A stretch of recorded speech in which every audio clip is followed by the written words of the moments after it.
All right. All right. Welcome to the Logic Sphere. I am your host, TipTycity, and I want all the Bitcoin smoke. All the Bitcoin smoke. Y'all hit the like button on the way in. All right. Y'all hit the like button on the way in. We're going to talk about some things, man. We're going to talk about the free market society. All right, we're going to talk about all that. But while y'all get in here, make sure y'all hit the like button. Make sure y'all hit the share button. And if you're new here, go ahead and subscribe. Now, I'm going to get some tunes together. I'm going to get a poll together. And we going to figure this thing out. Shout out to Rocco. Mr. G already here. Ryan already here. Mike already here. Jeremiah already here. Okay. Yeah. D-Champ, what's happening? All right. We here. Let me get everything together. We finna get this thing jumping off. Let's go.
Welcome to the Logic Sphere. I am your host, TipTycity. And today we got to talk about it because people still think that this free market society is going to be running alongside the rest of the world's economy. And now we have to get into it. So I want all the Bitcoin maximalists to come on board. I'm dropping the link. I don't want to waste any time. I want you guys to come up here and give me your reasoning or your view on how the free market society is going to be the wild, wild west, away from central banks, away from world governing bodies. Let me know. Maybe you could convince me that the sheep are going to rebel. Maybe you can convince me that the sheep are going to compel the world governments and the world banks that they want true financial independence. All right. So I'm going to drop the link. Also, the poll is in the chat box.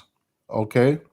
The question is, who wins after global crypto regulation? Is it the free market society guys? All right. Who believe, like I just said, that they're going to be able to do what the fuck they want to do. All right. Without any regulations or any of that, no consumer protections. Is it going to be the black pill investors who understand that this won't happen in our lifetime because we have so many sheep? Or is it going to be the sheep who have to buy ridiculous price digital assets through regulated entities when it's all said and done? Okay. Now, without any further ado, I'm gonna drop the link. Okay. Um, State what side you are on as soon as you get on the panel. All right. Once again, this is the Logic Sphere. I am your host, TipTycity, and we're gonna get this discussion going. So the link is in the chat.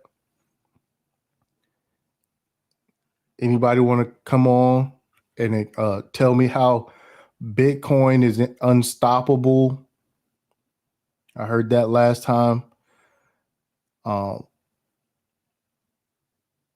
Anybody want to come on and tell me that my stance is emotional, like somebody told me the other night? You're welcome to join the panel. The link is in the chat box. All right. Sir Abadeu, what's up, bro? Yeah, and you know, I was just thinking about this today. I can't believe I didn't bring this up. A ransom was paid. A ransom was paid over the pipeline situation a few weeks ago. A large portion of that Bitcoin was recovered. Now, the Bitcoin maximalists have not explained how that is possible.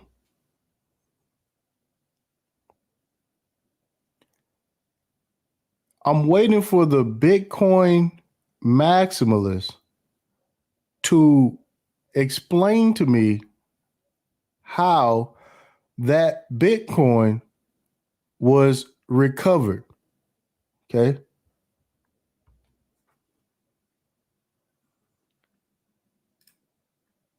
Off rip, we got Bitcoin's number one defender, Mr. G in the building again. What's happening, bro?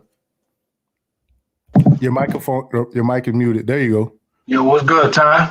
What's up with it? Yeah, everything good, man. 1 2 1 2, man. Testing real quick. Yeah, you straight on my end. All right. Yeah, what's up, man? Yeah, I just dropped in. Yo, I'm gonna set up my little makeshift studio real quick. You know, I'm out here in the Bahamas. You know, real quick. You know what I'm saying? All Let me right. set up my chair real quick. Okay, cool. We meet again. Anybody else want to come on board? Dirty Mix said recover from what? Just got here. Oh, okay. Well, a ransom was paid. Okay, a ransom was paid.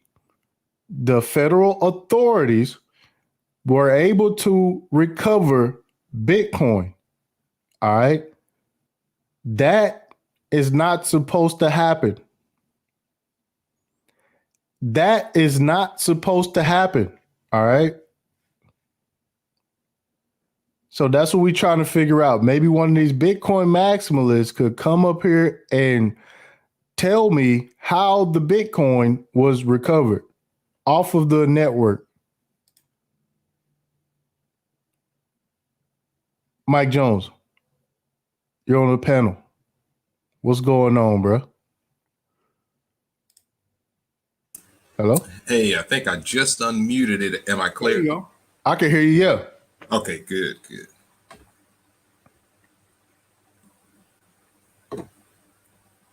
Gotta adjust this volume here a little bit. Okay, how many of us are here now? Oh, it's three of us. It's me, Mr. G, and you. Oh, okay, good. Do I have any echo or anything like that? No, you're good. Oh, excellent. All right. Now, Black Sword says you understand one side of sheep, but you don't understand the other side, the French Revolution side. I do understand the French Revolution side, and I wish it were that way, but the numbers don't allow that. Okay. And I'm not going to be here and be delusional like I'm not seeing that. Also, you said they hacked the server. The server they were storing the Bitcoin on. Now, here's the thing about that. That the Bitcoin doesn't sit on the server. There was a wallet address that it was sent to. All right. So there is no server hack. Bitcoin goes to addresses.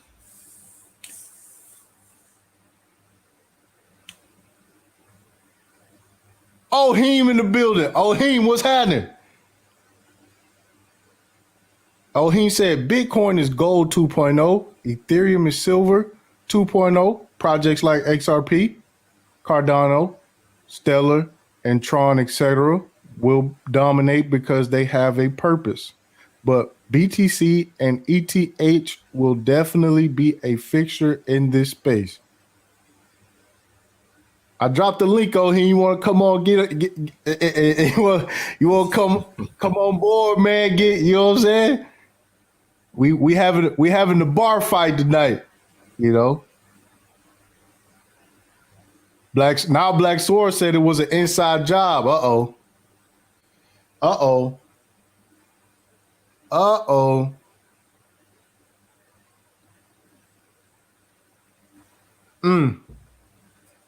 So how do we start this? Well, I just what side of the fence are you on? Oh man, I hate to pick a side. If I really had to pick, I would actually lean more towards the side that you represent. I guess more of a black pill investor, more of a Bitcoin minimalist. But in many ways, I see myself as being somewhat in the center. But at the same time, I'm in no way one of those free market, people that believe that that freedom is going to take over and governments are going to bow down and allow people to do what they want. I agree with you 100% on that. But I do think Bitcoin will grow up in value. Yeah, that's Mr. G. Mr. G, you know what I'm saying? Hey, there he is. Hey, Mr. G, he's part of man. All right. Mr. G's part of revolution. So that's the guy. Whenever it hits the fan and you looking to go to war, go get behind Mr. G, and y'all are going to take on the central banks. Do you understand? Hey, listen, man, fuck them, man. Listen, these guys are trying to take everything that we worked hard for. And let me tell you something. Back in the 1970s, you used to work almost 16 hours a week, and you could afford a small car. You could afford a small car after about, 2,000 hours, right? Now, a small car is like roughly $22,000. Measure that by the amount of hours you need at a minimum wage job, and you've been seeing like the banks have been robbing us since before we were born. But we're not gonna get into that. I want to state my point. We gotta put a pin in that. We gotta put a pin in that. What you're talking about is inflation. I agree. Everybody agrees. Inflation is a problem. Okay? Inflation is a problem. My personal belief is that that whole old system is going to be gone. And inflation is going to be controlled. I'll say that.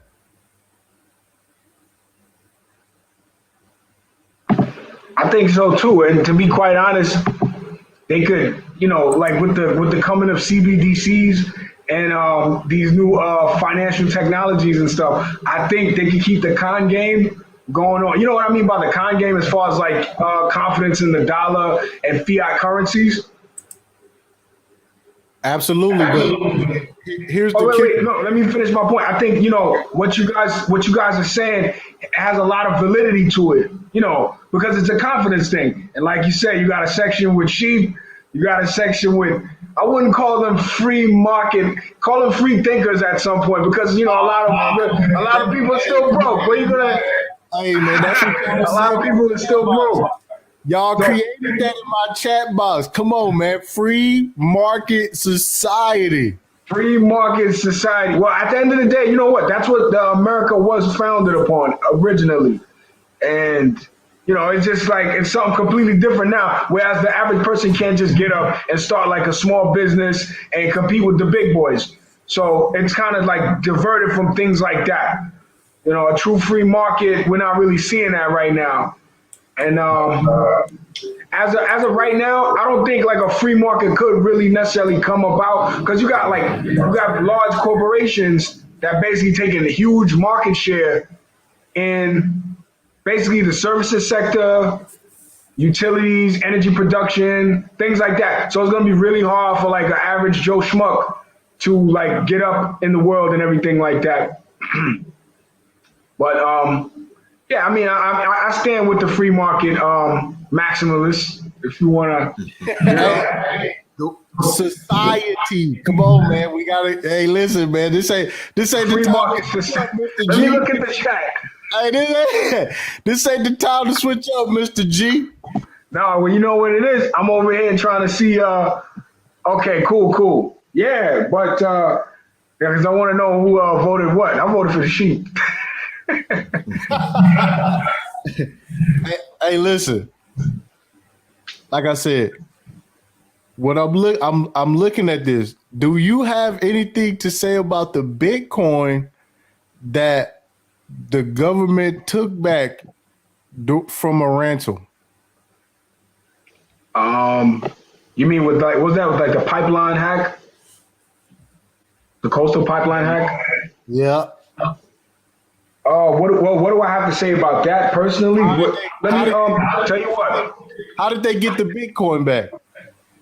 I didn't check that story, but you can send the link. I could probably break it down from what I can read. Like send the link or drop the link in the chat. That way I could pull it up and maybe I could read right after.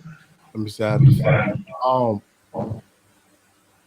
Mike, you got anything you want to add? Oh, Mike said he's setting his stuff up. So, well, no, the thing I was thinking about with the whole Bitcoin thing is, and I'm probably preaching to the choir when I say this, is that I always think about how a lot of people, or especially like let's say here in the West, it would be if you have the funds, if you can raise a lot of capital, it would be so easy to produce a business such as like the Bitcoin mining, and you know how that's really booming, and that outperforms Bitcoin.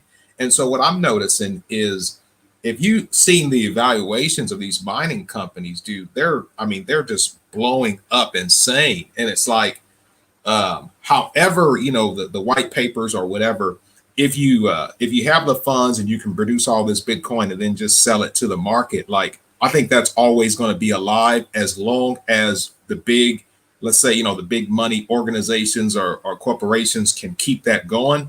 I think it's going to stay relatively strong. The problem is, like you're saying, not all the governments are okay with it. And we all seen what happened with the World Bank and in whatever country that was it El Salvador, I think? We all seen what happened there. It's like, I think it obviously had the potential of growing and being real strong, but it seems like because it's so centralized with like the federal regulations and the government's trying to control what's going on, and the whole what's his name, Quincy Jones talked about how it needs these supercomputers to process these hashes and things like that, and it's only going to become more and more advanced. I think that it's going to do well for a while, maybe the next 3 to 5 years, but I do think there's going to be a stagnation point to where it's not going to grow, because no matter what type of renewable source of energy you use, it's going to take so much because it needs those big fancy computers. And right now we've got chip shortages and things like that. It seems like it's so complicated to keep that going. And here in the United States, of course, we have to depend on China, all these people, to make those big old bit miners or whatever. I forget the model we take now. And so it seems like such a complicated thing to boom up really high. And it's going to take a big cooperation between the governments and the companies who produce it, which I'm sure a lot of them are in China. China seems to make everything. But I think that's why I believe what Recycle Man says here, to the extent that I do believe it has some power, but that's where I stand in the middle. And I'm like, if I had all my money, I definitely wouldn't want to put it all in Bitcoin. If I wanted to be super greedy, maybe at most I'd put half or a third, but I wouldn't go too deep in, because there's a lot of, there's kind of a lot of things going on with that whole system. Right. Now, Mr. G, let me play this real quick. Cool. Play on. I got something to say about that too, Mike. Is your name Mike? Yes, sir. Oh, well, okay, I got something to say after the video. Hey, go ahead and respond before I play this. Okay, well, no, there's a few things I just wanted to say. Basically, well, see, a lot of the information we get regarding Bitcoin and cryptocurrency, we have to be careful where we get a lot of this information from. Are you speaking about Quincy Jones? I'm being like a little funny here. Are you speaking about Quincy Jones, the music producer, or Quincy Jones, the computer scientist? Yeah. Quincy Jones, the developer. Oh, you mean like Michael Jackson, Jackson 5, that guy? All right, well, okay. Let's just, we have to make sure we differentiate where we get our sources from. So that's just one thing. So I wouldn't necessarily look at Quincy Jones as a credible source of information. That's just for starters. I agree with you. Quincy Jones is a reliable source. This guy is an actual programmer. This ain't nobody who don't know what he's talking about. No, I'm not saying that he doesn't know. But I mean, we talking about like the Michael Jackson, that guy. He's very familiar with the tech. He's not a part of any government or any bank, but he is a SingFin developer as of like 3 days ago. Who? Quincy Jones? Yes, he's a citizen. This Quincy Jones, he's 24 years old, and the reason so why this he's is not the reliable. same person. Okay, this is not the same person we're talking about. We're talking about someone completely different. Okay, Yeah, so that dude's almost 90. No way. well, I'm like, yeah, I'm really like, okay. So next, let me pull up this guy's bio. Let's see who we're talking about. I'm gonna pull up a wiki on him. Quincy Jones, programmer. Let me play this real quick. All right. Today, we turned tables on DarkSide. U.S. Justice Department announced on Monday that it recovered $2.3 million worth of Bitcoin paid by Colonial Pipeline to DarkSide. Now, how did they recover this? I actually don't know the answer. I actually know the answer to this. So I'm going to let you finish playing the video. For the most disruptive cyber attack in the U.S. on record. Deputy Attorney General Lisa Monaco. After Colonial Pipeline's quick notification to law enforcement and pursuant to a seizure warrant issued by the United States District Court for the Northern District of California earlier today, the Department of Justice has found and recaptured the majority of the ransom Colonial paid to the DarkSide network in the wake of last month's ransomware attack. The FBI's Deputy Director, Paula Bate, said investigators successfully seized the criminal proceeds from a Bitcoin wallet. How do they get Bitcoin out of a wallet? Okay, well, That's what the FBI saying. as we all know, the only way to get Bitcoin is if you have the private keys to spend the address because it's in an unspent transaction output. The only way and I actually know this story because basically the feds had already put in like a honeypot. Basically, they started this messaging group. I think I could pull up the page for you. They started a messaging group where the criminals left the private keys, I guess, somewhere within the servers. Come on, man. And I'm telling you, listen, I'm going to pull up the story and I'm going to tell you where these guys necessarily, basically where the human error element came into it. Because this case specifically, I know it's about the Colonial Pipeline or the Coastal Pipeline. It happened like, I think, early on this month or late last month. And they got like the feds got a nice amount of Bitcoin from, I believe, like a Russian hacking group. But the actual messaging group, like I believe the Telegram group, held the private keys within the servers or within the group, or that's where they were dumping the cash. And they thought it was safe, but it was actually on FBI servers.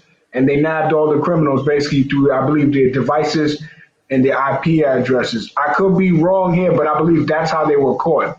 Because I don't think it was any flaw within the code. I think it was actually 100% human error. So you saying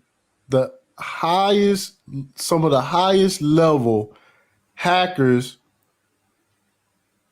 left private keys on the server? Is that what you telling me? Well, I mean, we're not saying these guys are high level. We don't necessarily know how high level these guys are. We know they got a lot of money and they basically put out a ransom. We don't know how, Wait. You can't judge these guys' expertise just by them being caught or just having them at the attention of the feds. That's a stretch right there. We don't know how good these guys are. We don't even know. We never seen them before. Well, So I mean, I would say that's a stretch. Well, they was good enough. They was good enough to get a few $1 million of ransom out of the company. Well, okay. I'm gonna pull up the. After I pull up this Quincy Jones programmer, because I never heard of this guy before. Yeah, how we can tell that he's a viable source is usually when someone makes that much noise. Someone can call them out if they say anything that's wrong. But what I've noticed about him is I can't really find any criticism that's backed up. So usually when he speaks something, it's really accurate. There really isn't any falsehood to what he says. So yeah, it's not a lot. He can't really be debunked. I haven't seen him run into anybody where they. Yeah, I'm actually looking up his stuff, and I'm seeing here he has a couple of papers out on theoretical and practical computer applications and entertainment. Okay. So now this is not the 97-year-old Quincy Jones, no? No Is way. it? But but the way he breaks it down is he talks about, like I talked about earlier, about the supercomputers. Oh, So whoa, basically, this is another page. I think I have the wrong page. but as time goes on, he speaks about how, like, you see the supercomputers it takes to mine Bitcoin now, that's only going to become more and more complicated. So eventually they're going to have to be, bigger and better and more expensive and more microchips and more. And it gets so high, it gets so advanced to where it's going to be very centralized in the sense that only the biggest dollar, mining companies can even process these. And it's so hard for people to compete, and it's going to take more and more electricity. So the way he speaks about it, he says it's a scaling problem. So I think the problem with that is it's going to be really hard for it to go up really, really fast. It's going to plateau and level out probably a lot quicker than what people think. And no one's really explained it that easily before, because I don't think people understand how complicated it is. And it's done that way on purpose, because Bitcoin adoption is still way off. Very small percentage of the world's population is using Bitcoin. Look at the problems that it's having right now, the energy consumption. If it was to even scale 4 times what it is now, it'd still be a small percentage of the world's population. So if they was just to get total worldwide adoption, it would have to use all the energy. There would be no energy for anything else. Yeah. Even with the Lightning Network. Right. Okay. But that's the main problem. Well, I think when a lot of people people start calling Elon Musk out, he couldn't help but just come out and get out of it. Yeah. Well, I think Elon Musk did a very big disservice to Bitcoin. He's playing a lot of games. Okay, well, I mean, I'm going to take it away from that because, at the end of the day, he did what he did. I don't have any hard feelings. But what I'm trying to say is Elon Musk has nothing to do with the power consumption of Bitcoin. And that's I was just going to get to that. What I think a lot of people get confused with Bitcoin mining, as far as like with the ASICs, you have to understand Bitcoin mining is actually powered by Moore's law. I'm not sure if you guys, I talked about it like I think twice. Moore's law, it's a computer science phenomenon that was supposed to have died 15 years ago. And I believe the scientist that created it, his name was George Moore. And basically every 2 years, software exponentially, it doubles every 2 years. So you got to expect like chips, basically chips that go in these phones and everything like that, the size of them, basically to have more transistors over a smaller surface area. And every 2 years, this thing is supposed to have died out 15 years ago, but remarkably, computer programmers and the computing market has used Moore's law as a rule of thumb to remain competitive amongst their competition. So this phenomenon, we're seeing it amongst the semiconductor inside the Taiwan semiconductor company. Yeah. We're seeing basically a stretch of the gaming GPUs and a lot of the semiconductor. We're also going to see like a kind of a stress in like the hard drive market. But basically, I want to just keep it to the chips. I believe, and Bitcoin just falls in so perfectly with Moore's law. I want you guys to kind of like follow that because it's actually an organic law. It's like gravity. And in the computing market, they can't help but to follow behind Moore's law because you need to follow Moore's law as a rule of thumb to remain somewhat competitive in computing. And that's what these mining machines are. They're not large computers, they're just chips. So, I don't understand why people like to say computers because it's really the chips that do most of the computing and solving for the hash. And it'll be on one machine and it'll be on 100 machines. And but I'm saying with how Bitcoin has worked since day one, and every 4 years in the halving cycle, it's basically kept up with Moore's law, and it's kept up with it like to the neck, and it's like an organic phenomenon. I believe a lot of people are missing. Yeah. Well, what about that? There is one other issue, though. Quincy Jones also talks about how dynamic some of the other blockchains are, like Ethereum, because the people can come together and vote, a lot easier. They can make things happen. They can make more updates. And he speaks about how with Bitcoin, it's not quite the same. It's hard for people to come together, and come to a conclusion that, hey, we're going to do this or we're going to do this upgrade. It takes a longer time. So now you've got the problem of people aren't coming to agreements, in a timely manner. And on top of that, you've got government trying to say this is using too much electricity. So what government could say is, for this amount of square foot, you're only going to be allowed to have this much mining and things like that. And so I think the scaling of this, like, again, I really think Bitcoin will be successful. It'll go up in value. But I just think it's that idea of it's probably not going to go up as quick, or, it's not going to be as sporadic as a lot of people might think. It's going to take a long time to go, up to what people may think if the government if the electronic, electricity consumption isn't so overwhelming. But yeah. Yeah. So yes, there is internal governance issues with Bitcoin. It took them years to decide on a block size. The Lightning Network implementation, they get into arguments and stuff. It's not centralized. And so you have these problems with people just holding out and getting to these scuffles. There is no, Bitcoin does not have a clear plan. It doesn't have anywhere to go.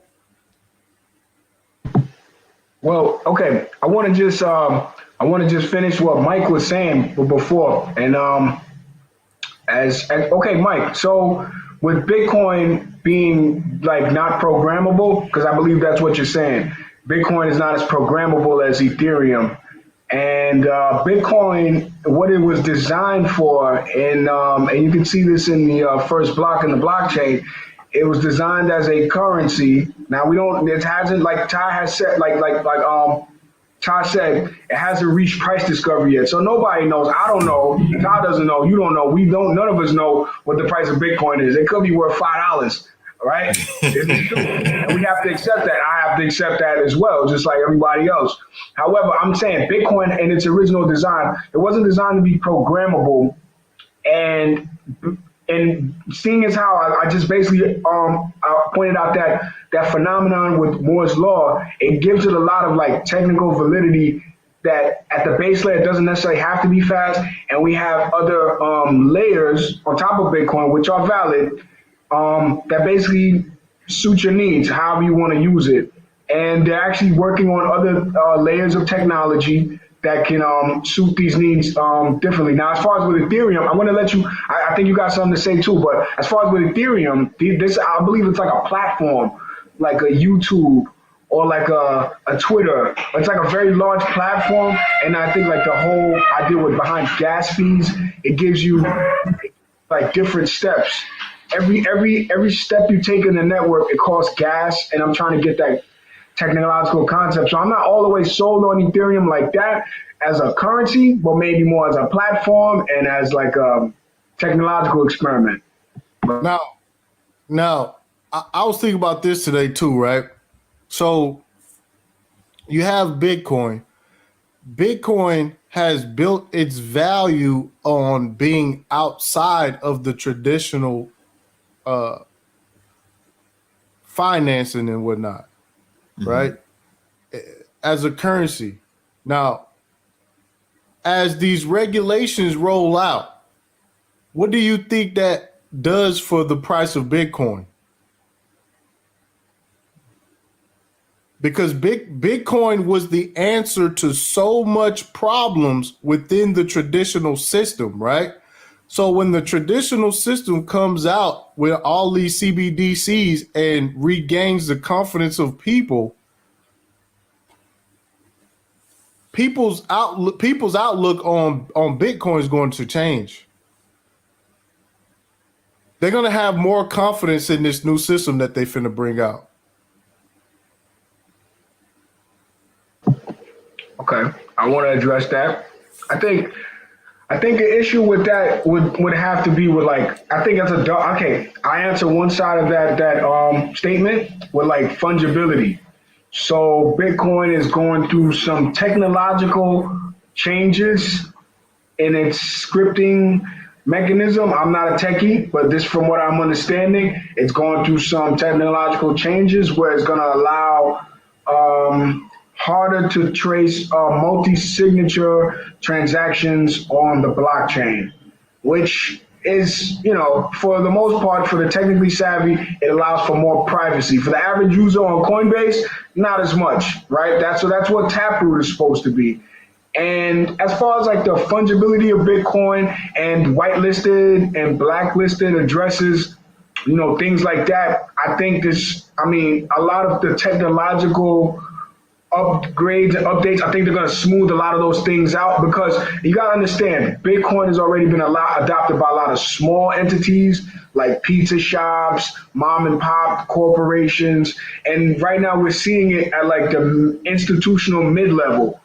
Not really necessarily at like like I would give you an example of the first one of the big institutions that bought it was Massachusetts Mutual. They bought I believe $100 million when the price was in the 20,000s. So that was like the first big, after Michael Saylor and everything like that. That was the first major, I think, corporation that they wouldn't necessarily have any business with Bitcoin, but they would have business in long-term investments, basically sounding the horn on Bitcoin. And then it was like, they were all following along. Some were announcing their purchases, some were not. So what we're seeing is institutional entrenchment at the mid-level right now. So I don't think there's going to be an issue with, as long as you KYC yourself. Like I said, it's necessarily, listen to me. As long as you necessarily listen, because they can go two ways. If you KYC yourself and basically declare your assets and everything like that, and if you transfer the assets, expect to be taxed, right? Now, if you declare your assets and don't move them, or you use them as a bearer instrument, you could probably expect like a plus or some kind of, if you use the Bitcoin as a financial instrument, because a lot of developments are coming around right now to be able for the user to use Bitcoin within the financial system. And, people that want to self-custody their Bitcoin, they have the ability. So now, without getting too long and drawn out about it, I believe regulation, it's kind of smoothing itself out over the long term. We still have a lot of time, obviously, but I don't think it's going to be a problem in the long term. Yeah. Well, I mean, I don't agree with what you're saying. I think there's a lot of value in Bitcoin. It's obviously, it's part of a big, campaign. It's the commercially most well-known. Most people I know, all they know is Bitcoin and Litecoin and Dogecoin, maybe some Ethereum. So I know no matter what, as long as that, that advertisement is there, CNBC, I think it's going to be valuable. I just have my only question is, like I said, I'm a little bit more towards the opposing side, in the sense that I think we've seen, like, personally, a side note is my personal opinion. I really think the true value, you guys may agree or disagree, but I think the true value really does hover around 20,000 right now. And as far as what's going to be a strong bottom, I think it's going to be somewhere around there. But I think we really have to see the end of this pandemic to see what's going to happen. Governments, again, the world is really pushing towards this carbon neutral type thing, and so that it's just, that energy consumption thing, I guess when they got the companies purchasing carbon credits and offset credits and all of this stuff. So you're going to have to be extremely compliant to mine this Bitcoin. And I really think the people that are going to be in the business, I think like I know one guy talks about a lot. He talks about how because it's so hard to get going, the miners that are already big and well established now, they're the ones that are going to remain strong. But he just said, like, to start now and then to go up, it's going to be hard. But I know a lot of people are afraid. They think if they don't have a full Bitcoin, they don't have enough. And so a lot of people are looking towards altcoins. And when you look at the competition of just cryptocurrencies in general, as long as there's more available and as time goes on, Bitcoin is going to get less and less attention. So I think just predicting the future, again, none of us know, but I really do think the value as of now, I think it's pretty close to where it's at. It's just hard for me to see Bitcoin soon, like people are expecting the end of this year, 150,000. I didn't see that. I think I had called, I remember Oheen calling it around 50,000 a while back, because it's just, oh man, it's a beast. Now see, I believe that Bitcoin is going to take another massive move. How high? And I think it's gonna. You said how high? Yeah, how high do you think it'll go on the next run? Man, I think we're gonna go to like maybe like 160,000, and that's. I was going to say 150. Wow. That means we both kind of like on the same page, because it doubles. Bitcoin doubles, right or wrong. Yeah, but what I was going to say is the weak hands are finna be shaken out. All the people who got into Bitcoin with Cash App and Robinhood, these are weak hands, man. You know what I'm saying? Now, when Bitcoin starts to move, all this regulation is going to be in place. The only people who's going to be playing is banks and big dogs on this. In my opinion, the next bull run, because like I said, Binance, all these big exchanges, you're not going to be able to get, the average person not going to be able to get in there with fiat. You know what I'm saying? The average person not going to be able to play the game like we've been able to play. See what I'm saying? So now we're going to be dealing with probably registered securities here in the next bull run after this bear cycle over with.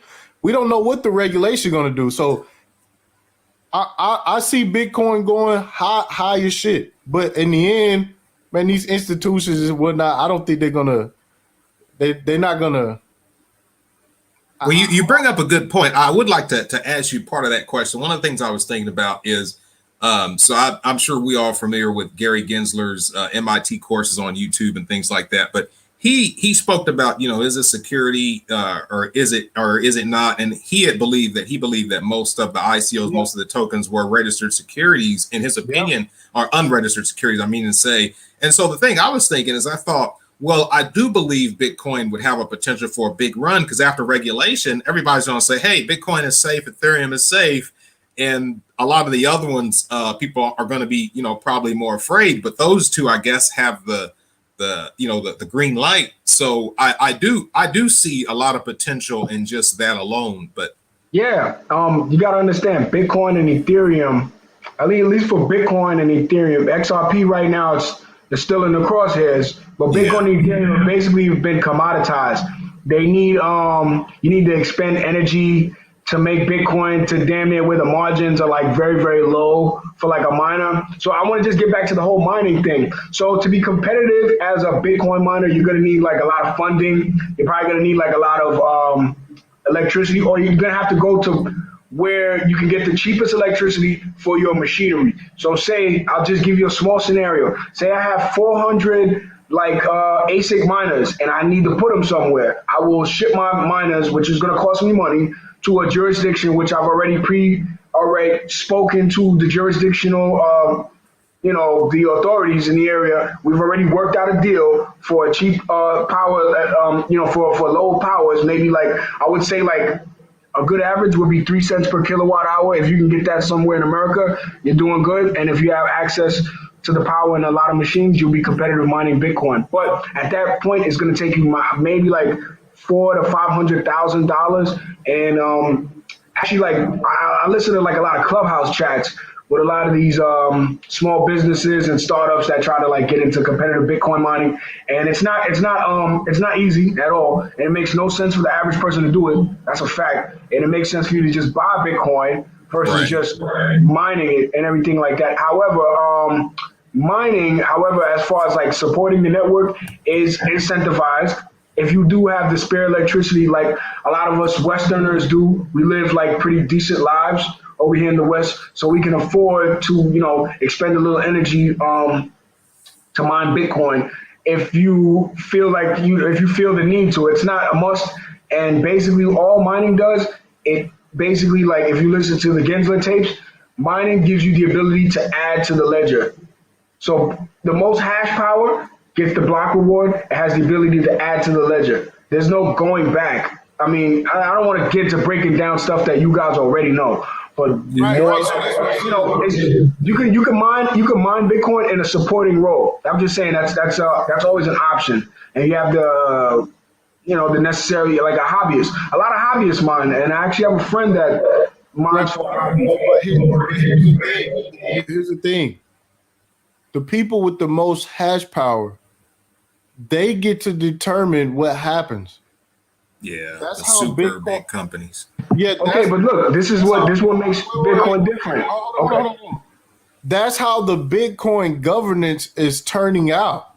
This is why I don't believe that governments would have actually adopted it or not, because they're already bad actors involved with that internal governance of Bitcoin. Oh yeah. Yep, you got a lot of North Korea mines Bitcoin, Iran mines Bitcoin.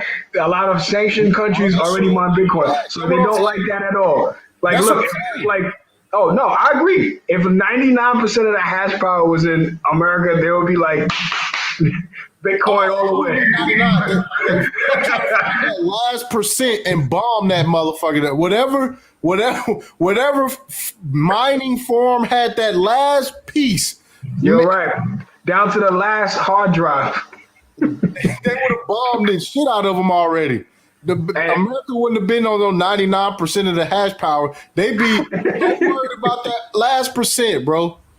That's what I'm saying. But this is what I'm saying. Like when you at least you understand that most Bitcoin maximalists, they want to act like it's everyday average Joe people with this mining shit. It is that's not it. Hell no, that's not the case at all, man. That's a lot of people like, what is this, 2011? You could have did that with a video card and this laptop going right here, man. I wish I knew about it back then. Look, if you mine one block, you'll probably be a millionaire. But at that point, it was probably like college professors.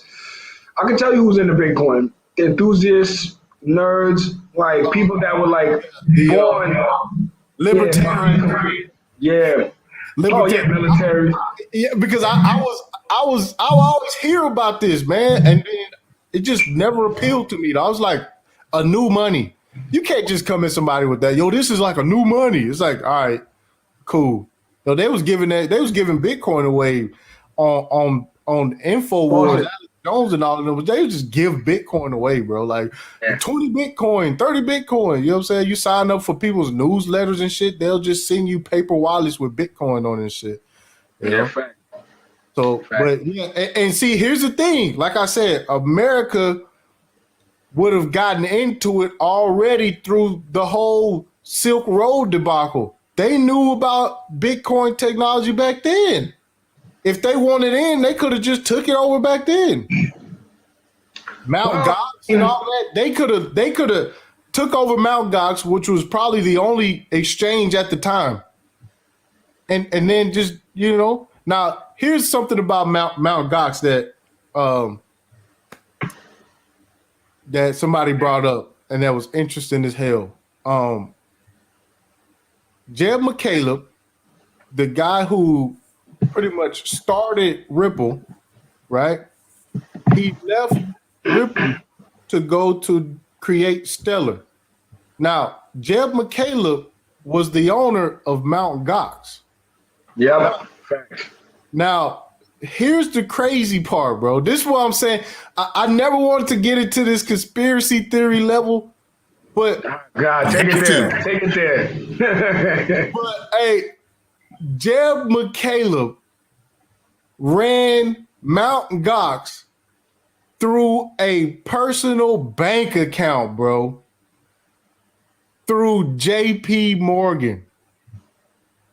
I didn't know that part. I didn't either. All the money that was leaving and coming was being paid out of a personal bank account. But do you know how insane that is? That's very insane because that's like. And he got to walk away from Mount Gox scot-free, bro. Yeah. At that point, like, yo, you can have all that Bitcoin value. You can have like all of Bitcoin's market cap in one bank account. Like, yo, that was. And then you got J.P. Morgan creating their own coin. Like, they've been having their eye on this shit for a long time. This is what I'm trying to get people to wake up and understand that all of this CBD stuff, all this distributed ledger technology and stuff like that, they just starting to tell the sheep about it. And most sheep don't even understand any they of this don't even stuff. understand it. Yeah. You know, here's the thing. I try to get into it with like normal people. I engage regular people in the street. You know what I'm saying? Because I'm pretty sociable. I don't try to like toot the Bitcoin horn every now and then, but I try to like pick people's brains about like what are their understandings about money, right?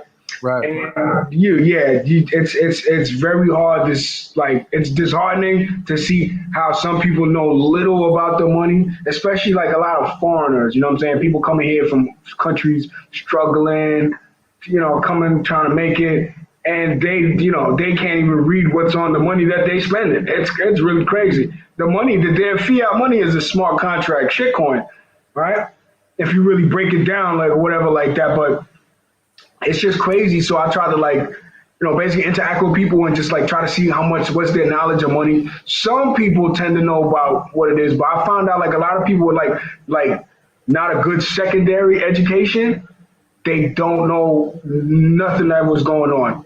And the people that do have like a PhD level above, they're so pretentious about it. They think they know everything and they end up like chasing their tail, flaming out in front of like things like Bitcoin and stuff. Like a lot of the big intellectuals, financial people, like see how they just fell in front of Bitcoin and crypto and as a whole. Like Dan Pena, you know Dan Pena? Yeah, Dan Pena, I be playing his stuff, yeah. Yeah, so it's like a lot of these guys, they like these big legacy financial people. You have Paul Tudor Jones. These are names that I haven't heard, but once you look up their history, it's like, oh, these guys are official. Stanley Druckenmiller and people like that. These guys have like basically reputation in the industry. They're banking really, really big on Bitcoin, like, nice percentages of their net worth, which is that's remarkable as well. So and not only that, you got those guys. Oh, I got an echo. You got those guys, and they'll sit back, they'll bash Bitcoin for years. And then they'll come out of nowhere and just be like, oh, we got a large position.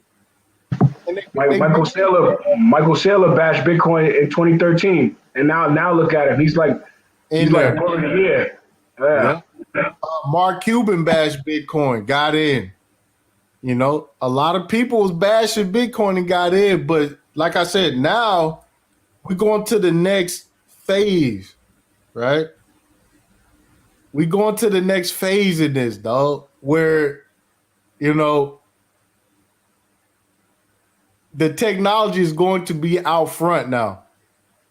And that is where I see the stains and bruises that Bitcoin paved the way with are going to get exposed, dog.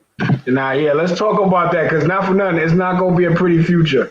That's what I'm trying to get into too, because it's going to be really rough. Like, okay, so what makes me want to stand on things like the free market and everything like that is because the cat's out of the bag, right? CBDCs are coming. We've seen these things coming. We kind of know how they work. We just don't know what catastrophic event they're going to use to basically just tell everybody, hey, everybody hold up, use this, right? We don't know how they're going to do it. We've seen like how they could have implemented it with COVID and things like that. They even had it in the books. So in the CARES Act, I believe they had like a digital kind of currency. Digital dollar project. Yep. It's in the CARES Act. It's in the CARES Act. Well, what they doing now, even at the G20, is that they doing some kind of world test or something where they doing they doing these experiments of what happens during I forgot what they was calling it, man. I can't find that much information on it, but it's not that somebody leaked some information from this G20 out, and they pretty much was saying that CBDCs are a big part of the discussion, and that's on the G20 website and Twitter account. That's all they talking about is CBDCs right now, and they saying that exactly like you said, for a catastrophic event, they need to make sure they can implement this stuff fast. Yeah, they definitely on the menu, man. And yeah, so so we people like I consider you a free market. I consider you a free market dude too. You know what I'm saying? Listen, You know what I'm saying? but look, this is where it goes, right? Yeah. When I first got in, I never forget. I knew all the principles, all the reasons where people said you should like Bitcoin, all the pros of it. And then China does a China ban, one of the earlier ones. And then I'm watching people who told me that the governments don't matter freak out about India banning it. I'm like, why are y'all freaking out? That was my first time like, man, come on, man. Y'all ain't really about this, man. Oh, You man. know what I'm saying? Like, people were caring about China. People started caring about all this stuff was affecting the price. You know, it wasn't even a lot of sheep in there before that last bull run, right? All the Bitcoin maximalists, the people who really believed in the project, were contradicting themselves every time something happened. So, okay, you bring up a good point, Logic Sphere. So the thing I'd like to ask you, though, so supposedly, I know a lot of people are upset about Elon Musk basically moving the markets. And supposedly the only reason why he could get away with that is because crypto, I think you've called it this, it's the wild, wild west. And you can't do that with the traditional stock market. You can't, shill your markets like that. And so basically, what's going to happen? Well, Elon got in trouble for that already. Yes, before he went public with Tesla, he pretty much announced that he was going public. Oh, but that I'm saying, yeah, that he got in trouble for. But I'm talking about with crypto, he hasn't. So I'm thinking, no. But this is what I'm saying.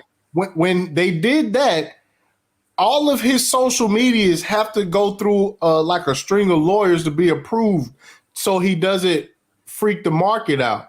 So what I've said from the beginning is he's trolling the regulators because he knows there is no regulation in crypto. He's just fucking with people. He gets in the market and starts promoting Doge. Right.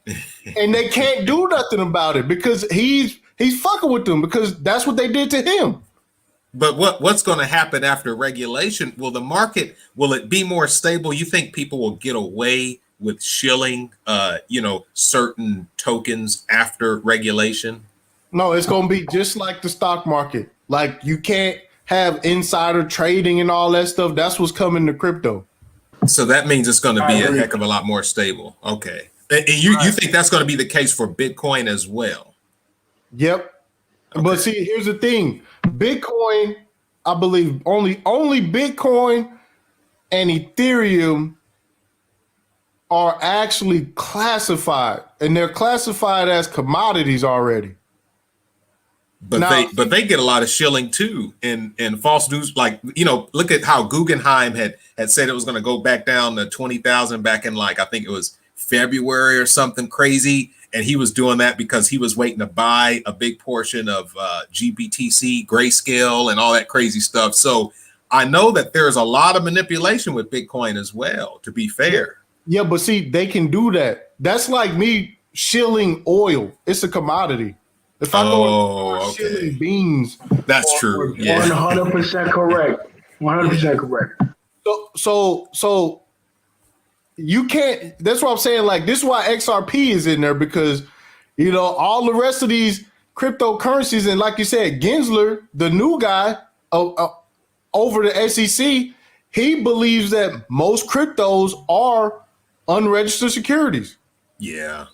So just off of that basis, if they go in that direction, man, say it might be good night for a lot of stuff. I wouldn't say necessarily XRP get knocked out the box. It's just the whole thing about like like the community or whatever like that. What would, like, let me just bring it to XRP. How would they fork XRP, or like take the how would they use that coin basically after like a security, like, or say like, I don't even think XRP is a security, to be honest with you. To be quite honest with you, I think it passes to an extent. You want to know why it might fail a Howey test? Because Ripple is still holding on to a large supply, like dumping it on the market. But I mean, they can't really necessarily make a case on it. That's Jed McCaleb. Yeah, that's Jeb McCaleb. When he left, So this is not the. it was agreed that he could sell a certain percentage based on volume. So based on the volume determines how much he can sell, because through the court settlement, he can't just dump all of it, because I believe he had like a few billion. Yeah. Like 5 billion. So, Okay. legally, he can't dump on the market. He can only sell a percentage based on the volume. Now I'm speaking about the escrow. I believe it's like locked for like 5 years or something like that. nothing happens with the escrow. The escrow is sealed. It's actually not even held by Ripple. It's held by some kind of holding entity or whatnot. Yeah, that I'm familiar with. I believe it just like releases a certain amount every month. It doesn't. It The doesn't? escrow is just locked up. They're not doing nothing with it. Yeah. And Brad Garlinghouse, he spoke about that, I think, to Julie Chatterley. He spoke about how that's not being touched anytime soon. But I think that's the belief, is it'll lose a lot of that, what do you call it, centralization, I guess, security feeling when Jed McCaleb runs out. But that's the thing, like, everyone keeps speculating the date and when, but I think the belief is he will run out by the fall or something? Yeah, he almost out already. Yeah, he almost out. But see, here's the other thing is that for what it's supposed to be used for out of that escrow, that's when they can actually allocate that to, let's say, this central digital bank or that central digital bank. They can split the escrow of XRP. Or burn it, yeah. Or burn it. And like Quincy said, the government just buy it at a set and set the price of it just by buying it for a certain amount through some kind of negotiation through this the situation that they got now with the SEC. Yeah, like buying it for like a fixed rate or something like that. Yeah, like that. All right, okay. So, I want to know, like, so how does the XRP, like, how does the community work as far as like, not to drag it there with you guys, but enlighten me a little bit. How does the community like work? Like, how does the community operate around the actual token?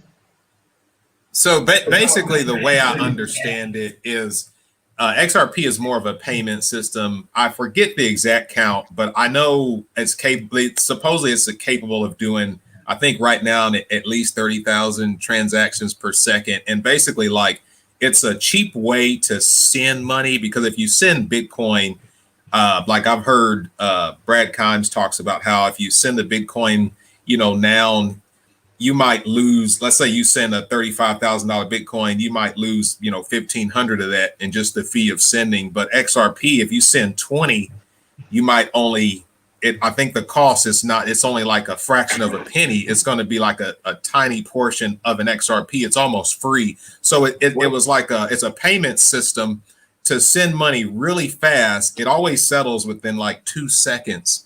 And it's almost free. So it's supposedly going to be like a real good system to use to send money worldwide and between banks and things like that. right. Take it over. Yeah, go ahead, bro. It's like a bridge, what they would call a bridge asset, right? Okay. So what it'll be is, let's say you have digital dollars, it'll just float on the value of the XRP and moved across like that. Actually, a few years ago, they actually moved Bitcoin and settled it instantly on top of the X. The Lightning Network. No. XRP Ledger. This is cross. I forgot what they call it, man. Damn, man. The not the distributed ledger. On-demand liquidity. No. I mean that's what it is pretty much, but I forgot what it was. Okay, wait. Let me address Mike. Okay, go ahead. It's called the XRPL. The pretty much the ledger. They moved it across the ledger.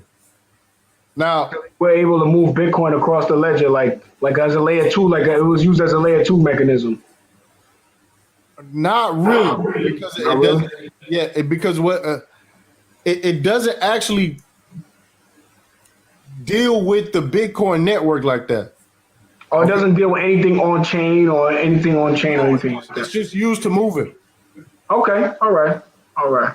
Well, okay, Mike. I want to just bring something to your attention. So, sending $35,000 worth of Bitcoin, it would not necessarily cost you $1,500.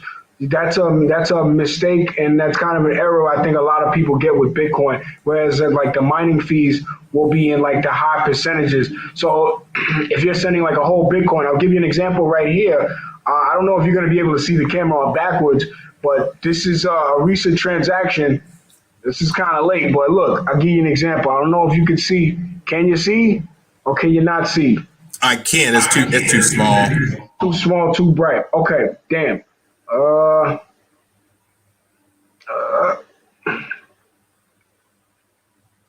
How much did it cost you? How much did you send? A whole Bitcoin. Well, I'm trying to show you. You see, like damn near 99, damn near the whole thing. So what I was gonna, and that's a withdrawal. That's a withdrawal. What I'm trying to say is that it didn't cost a lot. It only cost about 79,000 satoshis. What ends up being, let me just give you the exact fee on what this, and this is an on-chain transaction for over $30,000, and this is today's date, and this is recently. But I just wanted to, because you just jogged my memory. I wouldn't even have went as far as going this far to you, but I have to explain to you how these fees work. So I want to just show you how much 79,000 satoshis, which is an expensive fee, right? But necessarily I paid for a speedy transaction off of an exchange. Let me show you real quick how much that 79,000 satoshis cost. I agree with you, but it's just the competition of it. Like, it's not going to be as cheap as Algorand, XLM, XRP. No, not at all. So I agree with you. Lightning. That's why you have these.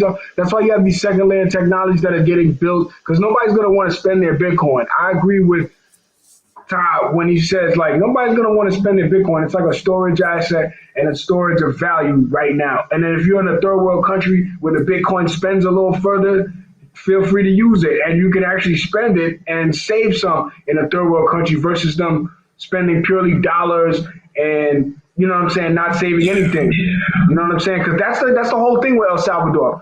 They're able to spend their money and save a little bit of it now. So versus them being strictly on the dollar, say they will spend like, let's say 60 cents out of a dollar and keep 40. They were to keep 40 in their local bank, they were at risk of the bank freezing their assets through some kind of an economic crisis, or basically the dollar being printed out of control at 20% a year. So take your pick. You can either lose your money from your own country screwing you, or over here in the central banks of America screwing you. That's the big difference. So like a lot of people, they say like, oh, how is this going to help El Salvador and everything like that? I don't think it's going to raise their standard of living to like where they're enjoying the amenities and the fine stuff like Americans and a lot of developed countries enjoy. But I think it gives them the ability just to save a little bit of money. So if you get to save 40 cents on every dollar, that makes a big ass difference. You know what I'm saying?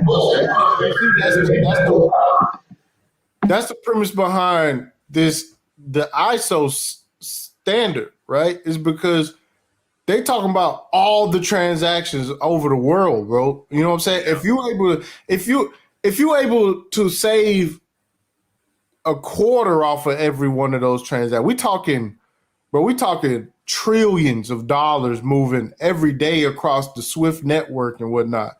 Yeah. Now, they already upgraded the SWIFT network. They got a new protocol that's already in there, but they haven't came out and said what technology is allowing it to do that, right? So with Ripple being almost goddamn free, and the SWIFT network was like, dog, SWIFT network was just robbing people to send money, right?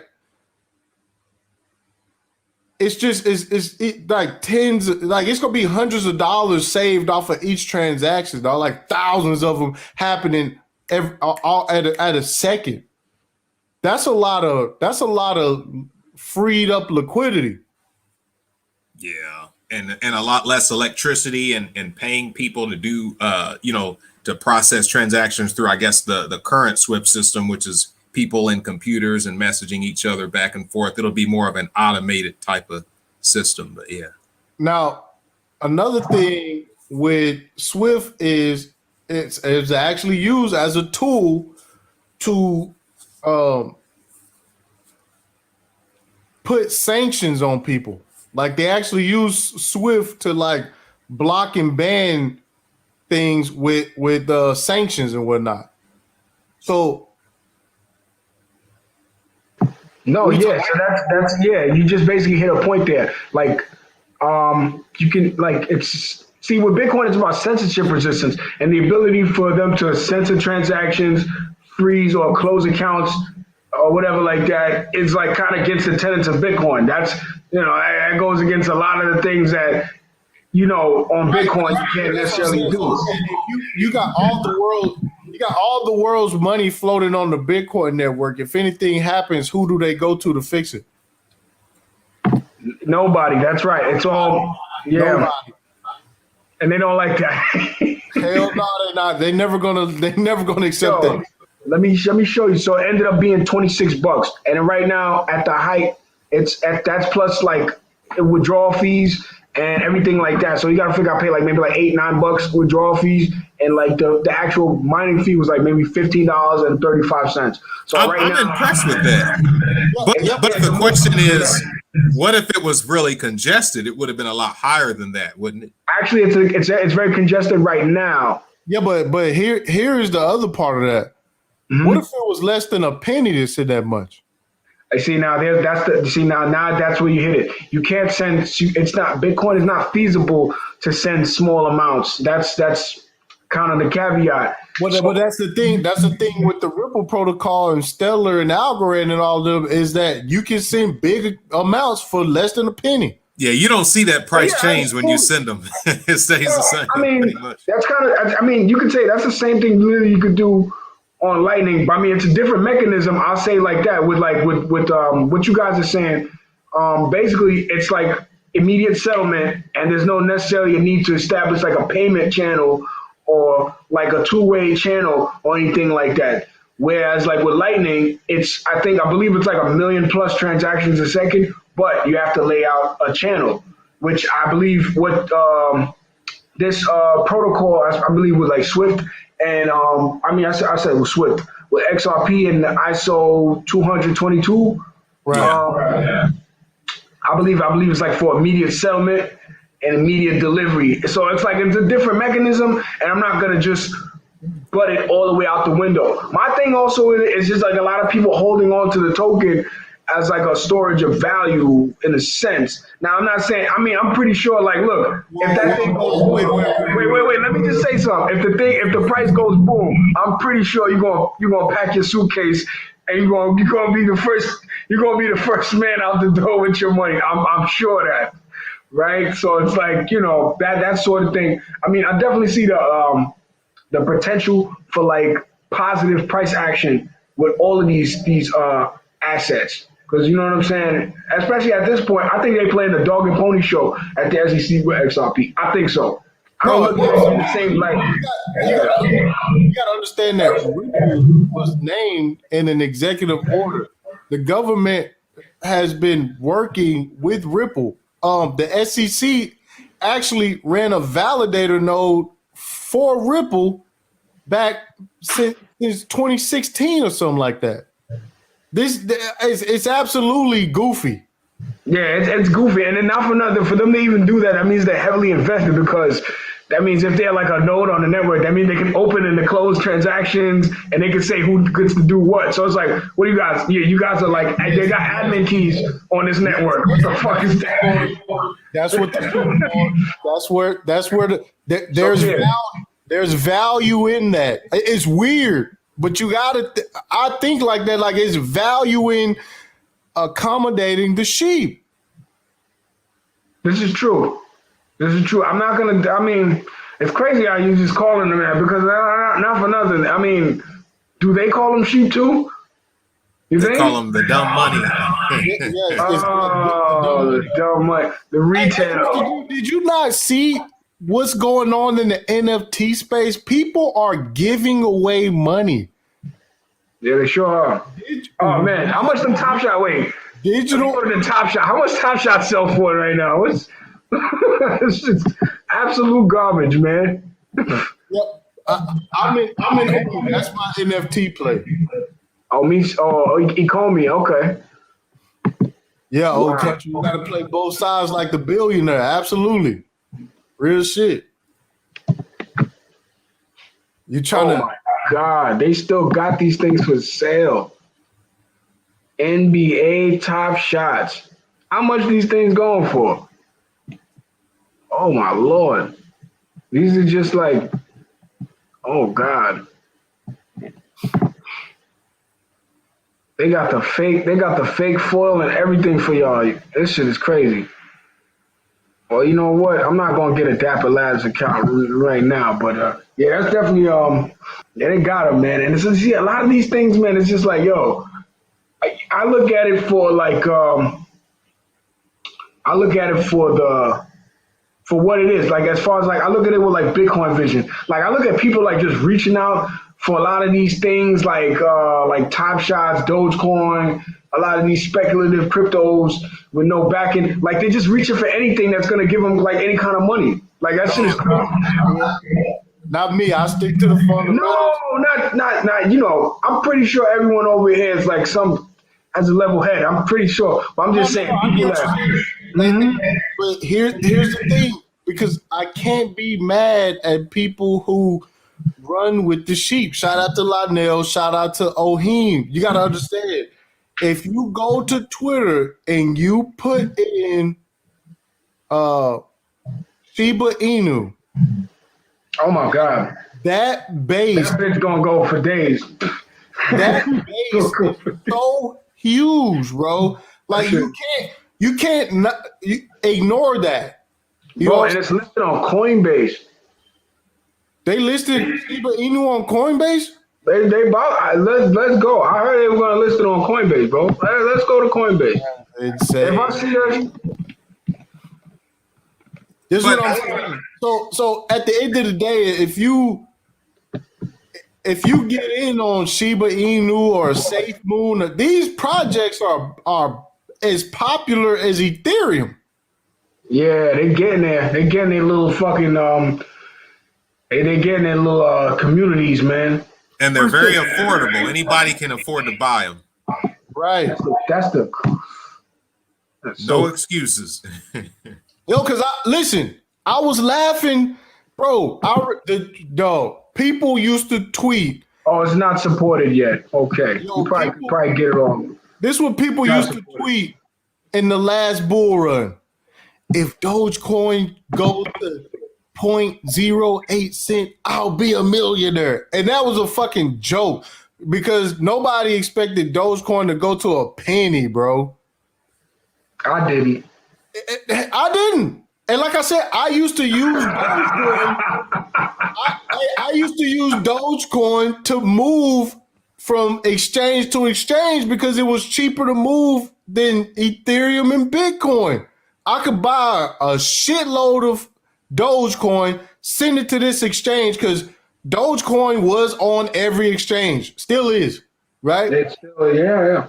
I would shoot the Doge over there and sell it for Bitcoin, and then I'll start buying what I wanted to buy. If I just held the amount of Dogecoin, man, I would have been set by now. But like, Yo, that shit's so crazy, bro. It's yo. And then like, to be honest with you, yeah, man. I guess that's what comes with playing in the space, man. The experience and like, you can't. And this is why this is one of the points that I want to bring. That example right there with Dogecoin is the reason why you got to keep your head on the swivel. You got to understand the trends. You got to understand the cycles. Like, you know what I'm saying? Like, once you figure it out, you get a good feel for it, you can kind of, you know what I'm saying? But there's a blind spot in this space where people just do not want to look at regulations and everything. They don't want to look at the rules and how much the sheep respect the authority. They don't want to look at it. yeah, yeah. I mean, at some point, yeah. I mean, it's hard. You guys face facts, man. Like, people definitely don't want to take a lot of self responsibility. I mean, but there's some people that do, but it's like the majority is like, you know. Mr. G. When Coinbase turned over everybody's personal information to the IRS, Coinbase should have folded and collapsed. Coinbase should have been done. Coinbase went on to triple in size this last bull run, bro. Like, the sheep don't care. Yeah. They don't care. And see, I deleted Coinbase. I know a lot of people that have been like, I'm pretty sure people were like, yeah. So it's like a lot of people like, I know like with you gotta have like a few seasons in this space to really get it. And then not for nothing, like the further in you are, you see the new people. It's just gonna be more and more the next cycle. I think it's just shit. I don't think so. It's not going to be on ramps. No. I'm not talking about on-ramps. I'm talking about the same phenomenons, like with boom and busts and like crazy projects and shit like that. You know what I'm saying? Bunch of mushroom swaps, shit like that. You know what I mean? And it's coming, man. And it's so crazy. It's like, yo, so when the last time you hit Uniswap? I never trusted Uniswap. Me neither. So here's what I'm trying to say. A lot of these new people that they got like $100 in there, walking up in there, get their back of their head smacked up, and they come out in with like 70. Like, bro, there's gonna be so much of that more going on. It's not even funny. And they can't stop Uniswap. I recently looked into it. Like, I'm mad late. I don't care. Hey, I just did say this. I got an echo coming. I just looked into Uniswap because, like I said, I'm head first into this regulation stuff, and some of these projects, they knew about the regulations, right?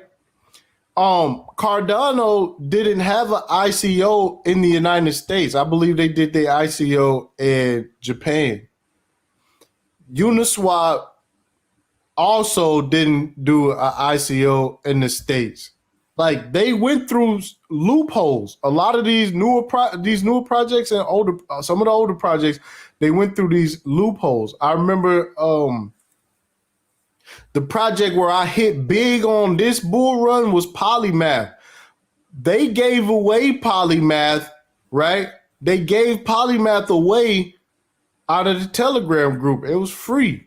That's how I got my first Polymath. But I went on to buy a large position, right?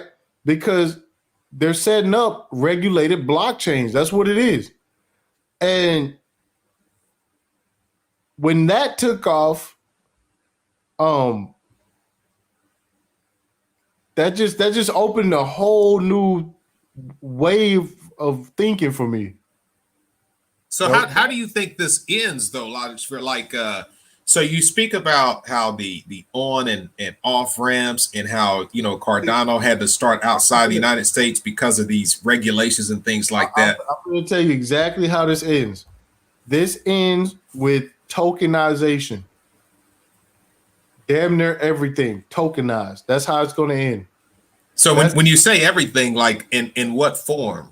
From stocks to property, anything that holds some type of value is going to be tokenized. So it'll have it. So for example, if you have if you're, let's say, if you're a publicly traded company, and let's say your Apple won't be based on a digital dollar. It'll be an Apple token. Right. Wow. It'll be okay. Now look at this. Like, I can't take that Apple stock and walk into Walmart and buy stuff with it. See what I'm saying? Yeah. I could take that Apple stock and move it like money. It'd be the value moves. This is where the what they call the IOV, the Internet of Value, is going to come from. I was talking about a project called INX, which is an exchange that is regulated already. They got the go button already. Once they launch it, it's going to have security token, security projects on it already.